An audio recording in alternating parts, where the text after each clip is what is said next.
मैं एक मेरा मंत्र है कि जो हिंदू है वो कट्टर नहीं, कट्टर है वो हिंदू नहीं। हिंदू धर्म में कट्टरता को कहीं भी स्थान नहीं है। आपके गौ रक्षक गौ का चमड़ा बेचते हुए पकड़े जाते हैं, आपके गौ रक्षक गौ की मांस की स्मगलिंग करते हुए पकड़े जाते हैं। जिन्होंने आरएसएस की पूरी जिंदगी पोल खोलने का ही काम किया, आरएसएस की कट्टरता के विरोध में, आरएसएस की हत्याकांड के विरोध में, शाह और मोदी के विरोध में ये बोलने वाले, मुखरता से बोलने वाले बीजी कोशे पाटिल साहब, उनकी सुरक्षा जिस दिन उद्धव ठाकरे जी कसम लेते हैं उसी दिन विड्रॉ कैसी होती है? क्योंकि इस व्यवस्था में इनके बगल बच्चे बैठे हुए, इन संघियों के जो बदमाश लोग हैं, जो द्रोह करने के लिए बैठे हुए हैं, ऐसे देशद्रोही और समाज विरोधी लोग ये बैठे हुए प्रशासन में, सारे प्रशासन में उन्होंने तय किया हुआ है कि जब आरएसएस का शासन होता है उस वक्त जातीय दंगल बहुत कम हो जाए, दूसरों का शासन जब होता है तब जातीय दंगल भी हो जाए, मारकाट भी मच जाए और बदनाम करने में आसानी हो जाए। देखो हम आए तो कुछ हुआ है, हमने कुछ किया, तो इसलिए इनका जब शासन होता है दूसरे विरोधी पार्टियों का तो दाभोलकर मारे जाते हैं, पानसरे मारे जाते हैं, लंकेश मारे जाती है।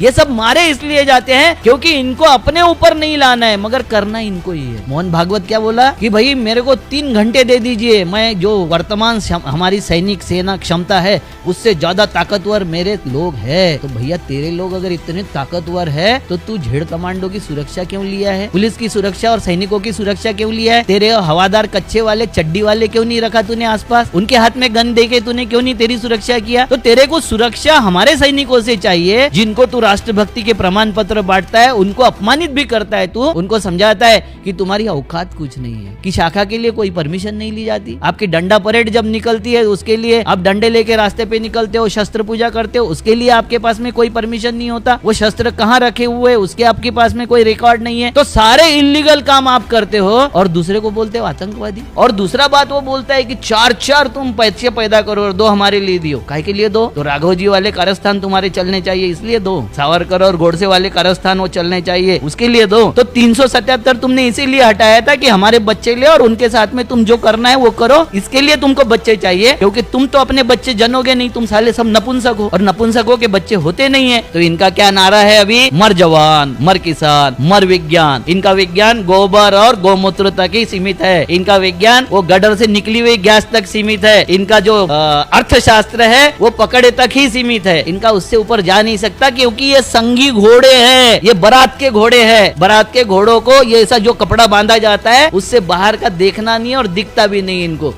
देश भर में अगर कोई भी घटना